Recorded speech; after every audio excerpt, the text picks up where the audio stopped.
Is lactose-free milk okay for SIBO? Have you ever wondered if lactose-free milk is a good option for those dealing with small intestinal bacterial overgrowth? Let's break this down together.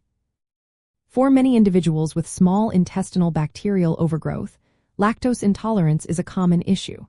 This happens because the small intestine often struggles to digest lactose, the sugar found in milk. Normally, the enzyme lactase helps break down lactose. When there is not enough lactase, lactose moves into the colon undigested. There, bacteria ferment it, leading to uncomfortable symptoms like bloating, abdominal pain, diarrhea, and gas.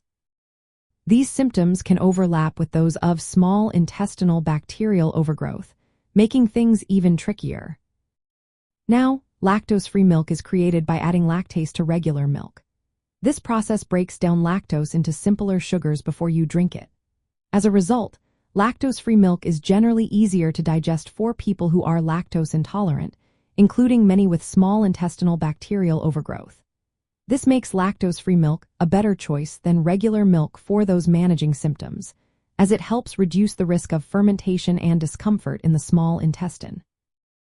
However, it is essential to remember that milk has other components besides lactose. Some people may react to milk proteins like casein or to additives such as gums, thickeners, or emulsifiers that are often present in processed lactose-free milk products.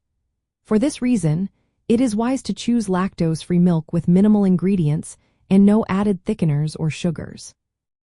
From the perspective of a low fermentable oligosaccharides, disaccharides, monosaccharides, and polyols diet, which is often recommended for managing small intestinal bacterial overgrowth and irritable bowel syndrome, lactose-free milk is usually considered acceptable. Since lactose is a high fermentable oligosaccharides, disaccharides, monosaccharides, and polyols sugar, removing it helps reduce fermentable carbohydrates that can feed bacterial overgrowth. Still, individual tolerance can vary, so it is important to monitor your symptoms after consuming lactose-free milk. In practical terms, if you have small intestinal bacterial overgrowth and a sensitive stomach due to irritable bowel syndrome or colitis, here are some tips. Lactose-free milk is generally a safer choice than regular milk and can help reduce common symptoms like bloating and diarrhea.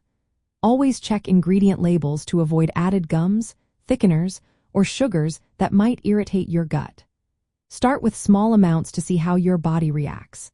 If you still have symptoms after trying lactose-free milk, consider other milk alternatives like almond, oat, or coconut milk. Just be cautious about their fermentable oligosaccharides, disaccharides, monosaccharides, and polyols content and additives. Consulting with a healthcare provider or dietitian who understands small intestinal bacterial overgrowth and sensitive gut conditions can help tailor your dietary choices effectively.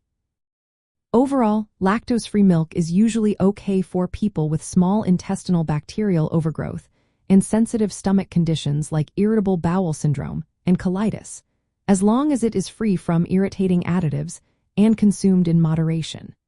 It can be a helpful part of a low fermentable oligosaccharides, disaccharides, monosaccharides, and polyols diet aimed at managing symptoms and improving your quality of life.